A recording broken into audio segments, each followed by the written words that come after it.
Welcome to the Glorious Pro Wrestling Podcast, where two nice boys talk about pro wrestling. I'm Andy. With me is Danny. And if you are listening and you notice something different, there's a new song. There's a new theme song. Oh, yeah. Danny made it. What a banger, dude. And I don't think I'm talented at all, but like, this thing is unmixed.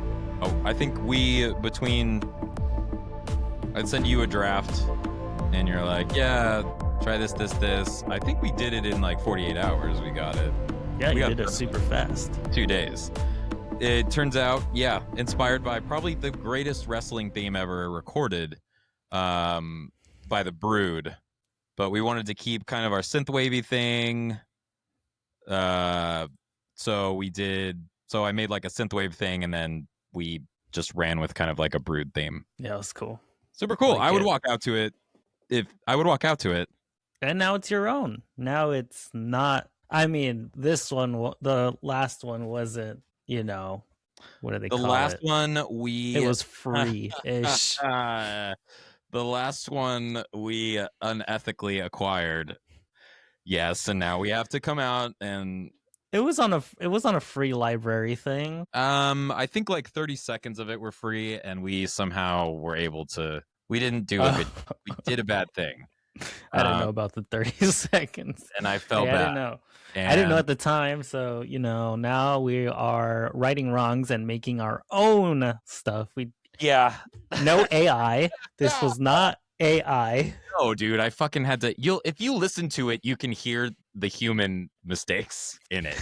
I had to punch in the little bass line on my little laptop keyboard, and it is not on tempo and on time. But no, we cranked out a pretty cool little thing, and so we're gonna ride on that for a little while. Maybe we'll just maybe we'll put it on YouTube with like our faces over the Brood guys. Oh, that'd be a good one. And it will have like a little Titantron theme for when we eventually make our debut. In other news, so I hope you like that song. I worked moderately hard on it. Moderately. I didn't put that much time into it. But we are going to talk about, we went to Defy, was in Portland. Yeah. On Friday, April 10th. So 4 days ago from as of this recording. Time moves. Funny.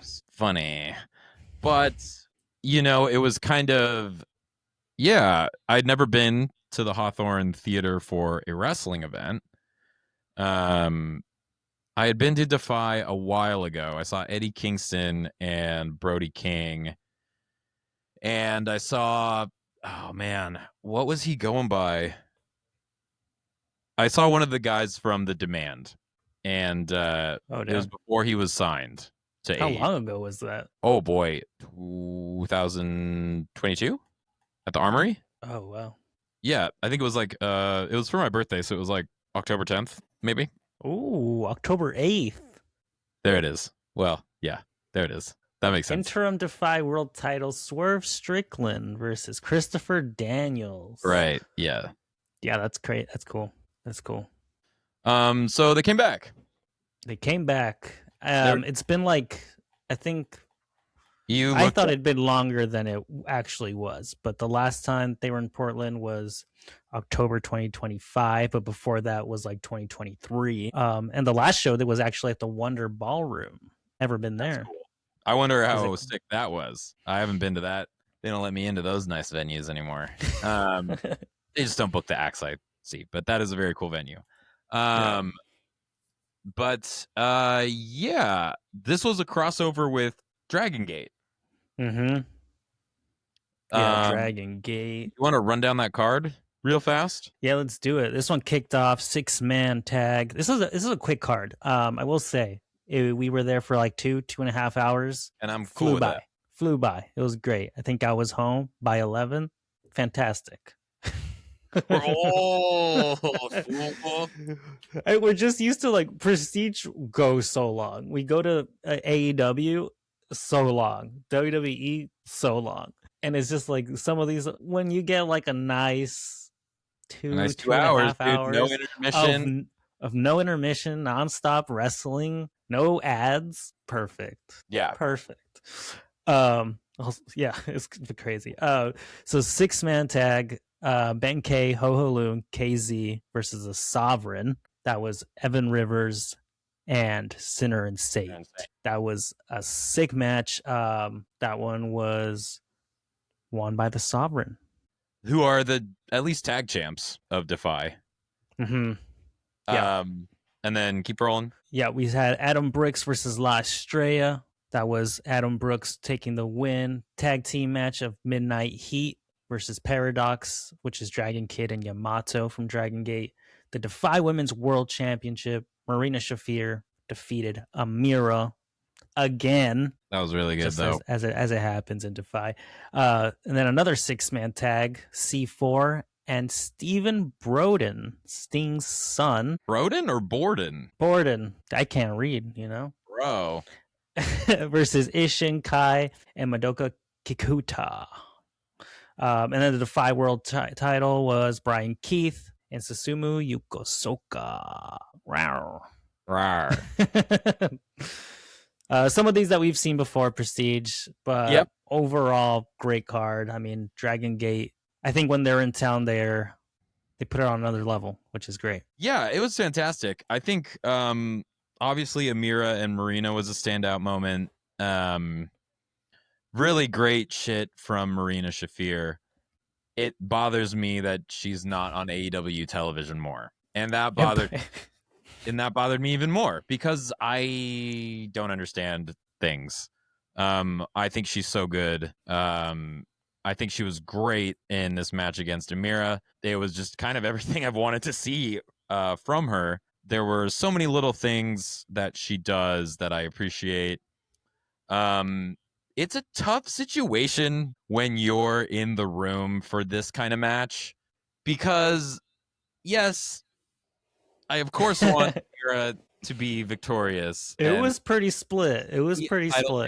But then you have such a huge star that I'm like a fan of. Yeah. Working that is difficult. Shout out to the woman behind me who was unwavering on being a Marina Shafir fan. I didn't turn around and see who it was, but I liked everything you had to say. If you were at the show, I wanted to turn around and say, I agree with you. And I also want to cheer for Amira. Shout out to the people who sat next to me. I think I smelled pretty good, but if I did get a little offensive, I think I smelled pretty good though, actually, in this one. But shout out to smelled. They were very good. Well, yeah, dude. Okay, so like we were sitting so fucking close to each other in those little baby chairs. So like, we're touching shoulder to shoulder, and like I'm like, yeah. But I was very active in applying deodorant and perfumes before this one, as I anticipated that. So, but shout out to them.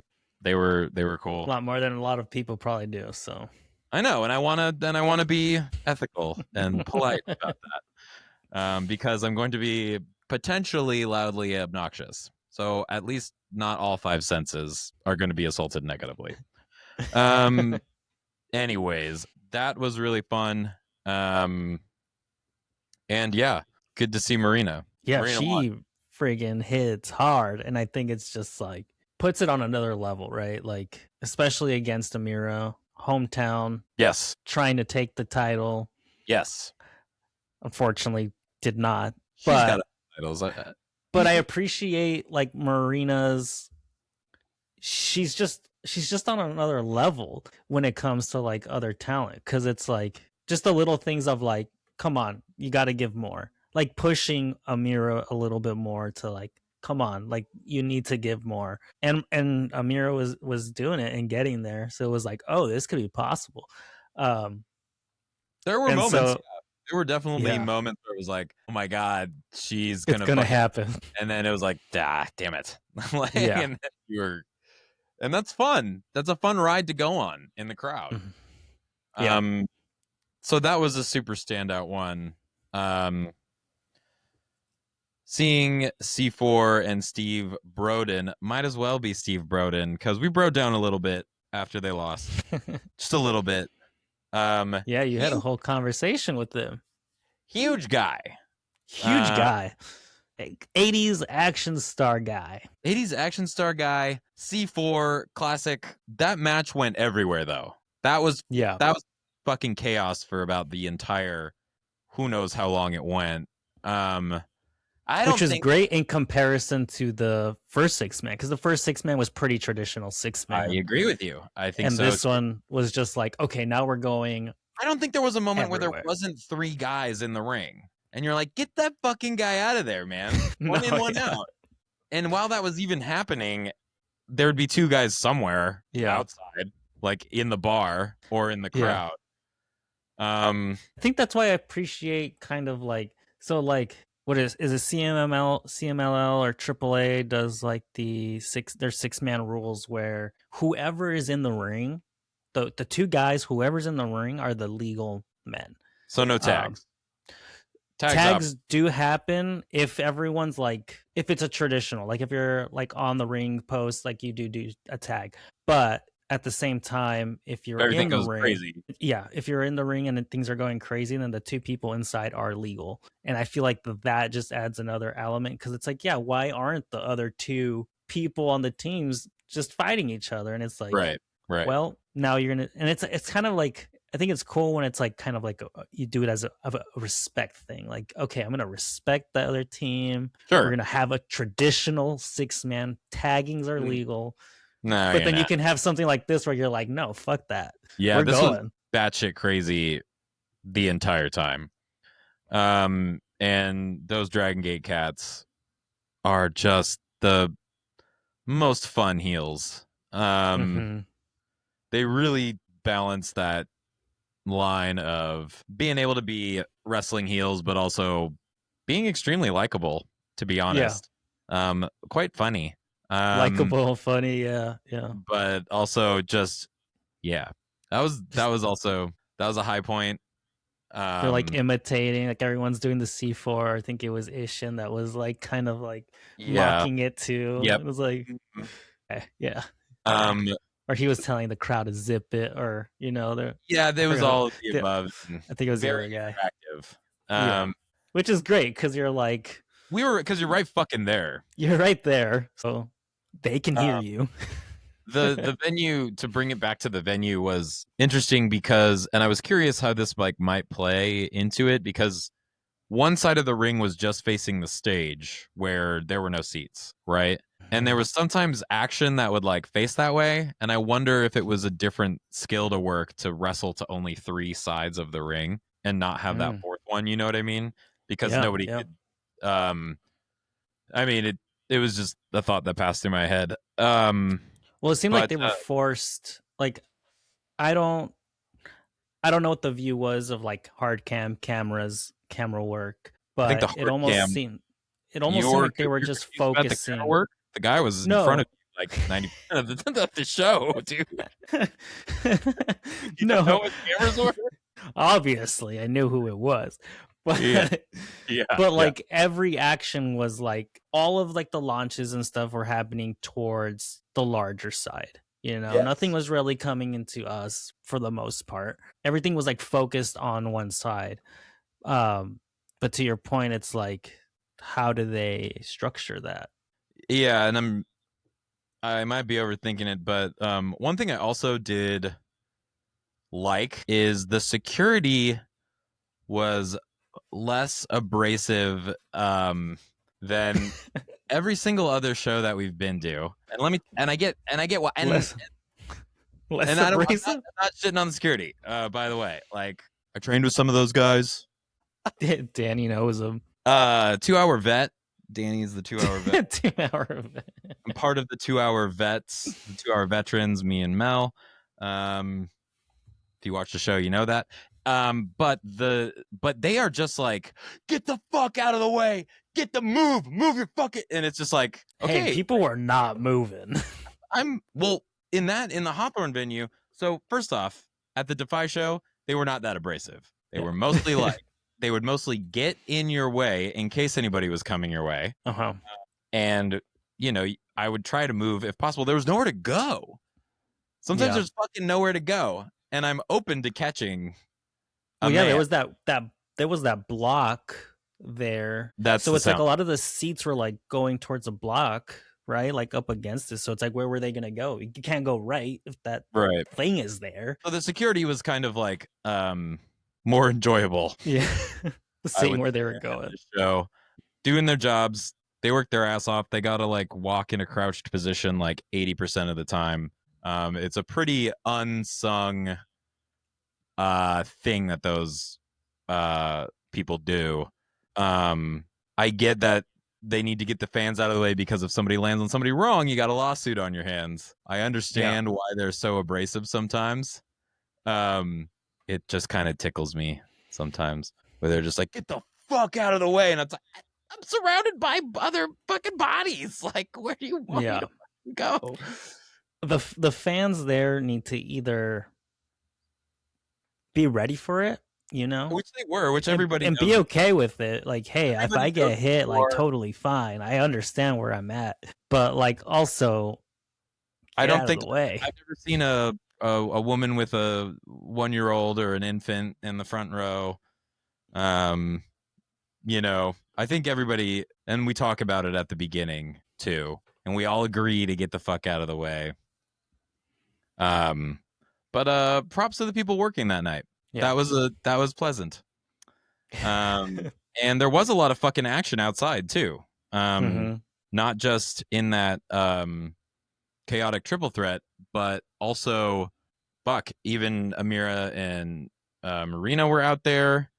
I think everybody went around out there, and it was all kosher. It was all good. Yeah. Yeah. Seeing Sinner and Saint is always a joy.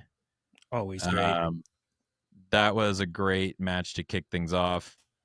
I think this is the first time that I've seen Evan Rivers live. Same. I like that. I like that 6-man. I thought he was great. I think he's a good addition to the solid tag team, and then he's like the Yeah. big powerhouse. Yes, you took the thought right out of my brain. It's cool to see that element mixed in with Sinner and Saint, because that's a really well balanced tag team of intensity and technicality and high flying.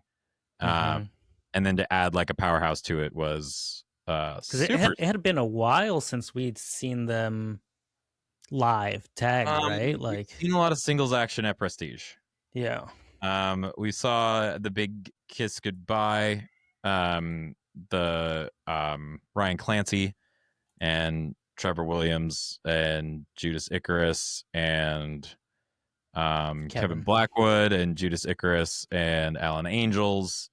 Largely, they had kind of been doing single stuff in town. Yeah, it's great to see them back into this because I mean, it had been a while. So Brian Keith, crazy. Brian Keith, man, that was cool. I mean, that was So Brian Keith retaining against Yokosuka, dude. Brian Keith and Marina Shafir both being on AEW rosters and being like, well, Brian Keith, where are you? Marina Shafir is obviously on TV, but also I could use a lot more of that. Could use more. And same with Brian Keith. It's just like these people are on another level. I mean, it's obvious why they're signed. It's obvious why they're in somewhere on TV, but at the same time, when they come into towns like this and they're putting on a great fucking show, you're like, damn, more on that from TV. Whether it's ROH or anywhere, it's like you just want to see these people be utilized properly. Right. And so it's like, especially when they go out there and have a banger. But yeah, this one was a lot of fun. They also had like a lot of outside and like ring post kind of work. Yeah, it was stiff. I think there was an unsaid consensus amongst the crowd, and I kind of mentioned it to you when we were in the crowd during the show, where I was like, does it seem like we lost our dad? Like with the exit, and what I'm talking about is the exit of Prestige, and kind of a void there that Defy, I think, especially after that night, has a great potential to fill with doing something that Prestige did very well, which was bringing large and talent across the country and across the world sometimes to Portland. Mm-hmm. And the enthusiasm, I thought, was outstandingly positive and outstandingly good. What did you think about that? I agree. I'm sad. You're I'm sad sad. because Prestige is gone. Prestige is gone. Yes. No, but like the thing is, like, obviously, like, Defy, it seems like a lot of places are coming back, right? Or they're trying something new within Portland, right? We have Pandemonium coming in. Excited for that. Hopefully we get more shit. Whether it's Defy, whether it's like a strict Dragon Gate coming, because there's Dragon Gate USA. They do a lot of stuff in the East Coast. Like if they were to do West Coast stuff, I think they would also have a hit on their hand. New Japan is in San Jose often. Who is? New Japan? Yeah, I mean that. Yeah, and that's another one. It's like we should have New Japan up here, Seattle, Portland, having shows. Defy, I think, has like I wouldn't say it's a responsibility, but I think now they're the biggest. No, I think now they're the biggest. Yeah. They're the biggest one in this region that can really cater to that void. Those like kinds of matches. Those are because they were just like premier matches. Like this was insane. Where else are you gonna see some of these, current AEW? You have to wait until they're in town, and you might not even see that person, depending on what they've got going on with their show in the coming pay-per-view. Sure. Yeah, and so it's just like TNA too. TNA hardly comes up to like the West Coast. Yeah, now TNA is kind of under a bit of scrutiny, to put it lightly. Yeah, with how hopefully they are. Hopefully it was a hit for them, and they do see like the potential for Defy. Yeah, I agree, and I think the crowd was. I think we all had a collective mission to like be a good crowd for the talent that was there, and I thought that was really cool. Everybody else seemed to. I know I felt like that. I know you felt like that because we talk about it of just like, man, it would be cool if I guess it would be cool if there was more Defy coming around Portland. That would be pretty sick. Yeah, so, I mean, 6 match card, right? Yep, 2 hours. I think that's generally what they do, 6 to 7. It's like, man, if we can get that every other month, I don't know what their regular. I think their last show was in December, and now it's April, so 4 months. I think they were used to doing like one every month. So it's like if you could trade off, like, this month we're going to Portland, this month we're going to Seattle. Drag some Seattle fans down to Portland, drag some Portland people up to. I mean, you're already kind of pulling Portland up to Seattle, I think. Yeah. Yeah. And I think you just have like a big range of like what you can do. I mean, it's off. Big wishing, and obviously it costs money to do that. Don't know. You don't know how that moves. Yeah, it costs nothing.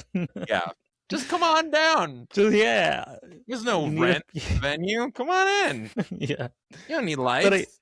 But I do hope that there's more for that. Me too. I had a good time that night. It was good. It was a great time. What was your? I mean, we didn't even talk about Adam Brooks. I've also first time seeing Adam Brooks. I know he did some DOA stuff, but that was also a good match. Him versus Estrella. Yes, that was really cool to see. A guy that big, and then against a guy like Estrella. Yeah, power meets speed, super good shit. He was champion of wasn't an MLW. Do you remember what the fuck that was? The belt that he had? MCW, I believe. I think it's a promotion in Australia. Cool. That was very cool. It did look like MLW when I first saw it. Their logo kind of looks a little similar, but that was a very pretty belt. It was a nice belt, yeah. And he's a good wrestler. And and that was a He's fun going to be match. in town again in May for DOA. They're bringing him in. Very sick. So I'm glad that there's like more happening. And then, yeah, what else did we have? Paradox defeating the Midnight Heat. Obviously, the Midnight Heat always. Oh, that's right. The most hated team in town. Yeah. What a pair to have on your show to just immediately trigger nuclear heat. Yeah. I don't think it matters who they're ever against. I don't think so either. I'm not entirely And they sure. lost. Oh, and yes. they lost. So that was fun. Eddie Pearl did not have a fun night. But yeah, I mean, I'll never not want to see the Midnight Heat in tag team action. They're so good, but they're such a good tag team to hate. They're so like, yeah, like they're I don't know, they're one of the best, like, honestly. What they do works very well. Yeah. Unfortunately, to unfortunately for having to talk about him. We already went through the C4 stuff, but it was cool to see Stephen Borden. I'm never gonna say the last name right. Stephen Broden. Yeah, I wonder. I mean, we saw some of the hits. The dude's got an insane vertical. Yeah, yeah. Like when he jumps, he's clearing the top rope, just standing vertical. Yeah.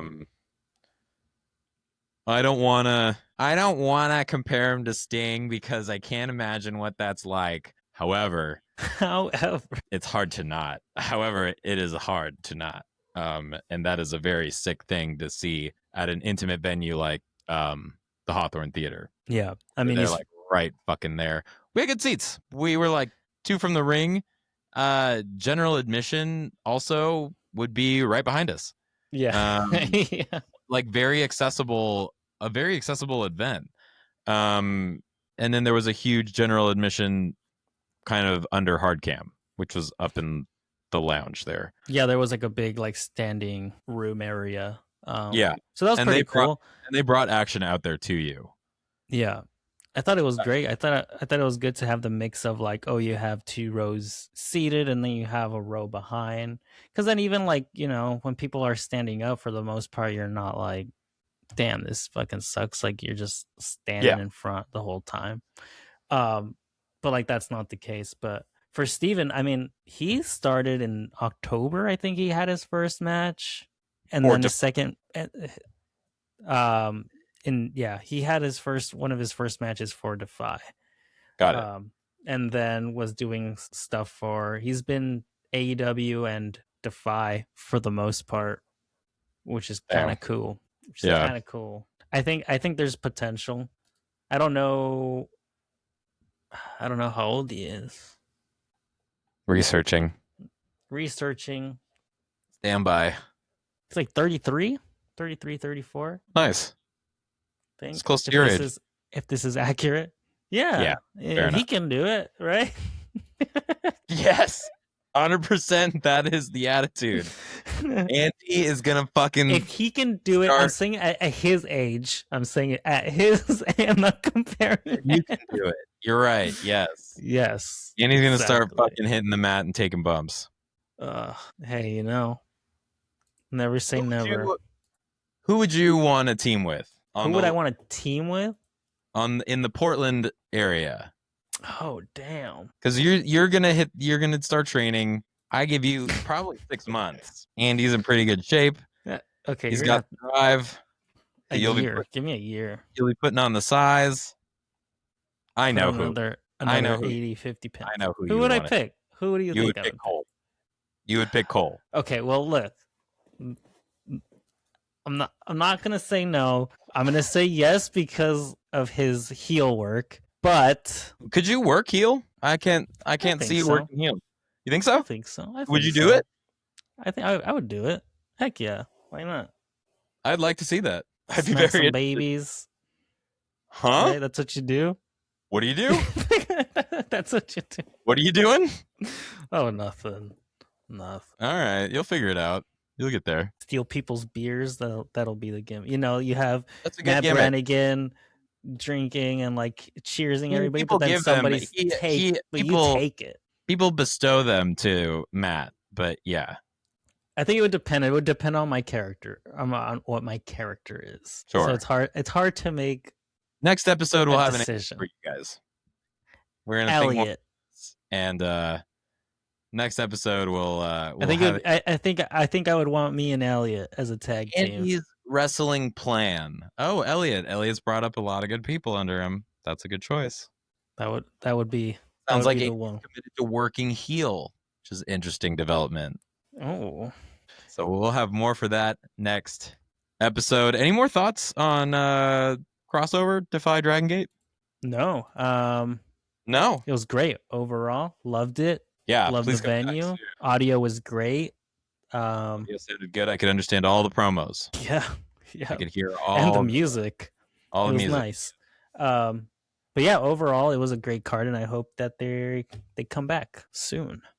Great. I agree. I concur. Thus brings us to the conclusion. This fine episode.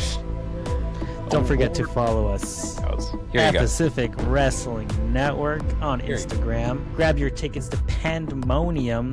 That's June 6th. In Portland. At Stage 722 in Portland. And tomorrow in Vegas. April Vegas. 15th. April 15th in Vegas, yes. If you're there, go catch them. It's what? That's what my notes say. No, that's correct. I don't know if they're streaming it. I actually reached out to them to figure that out, so maybe we'll have an answer by then. But yeah, follow us at Pacific Wrestling Network, and don't forget, be glorious.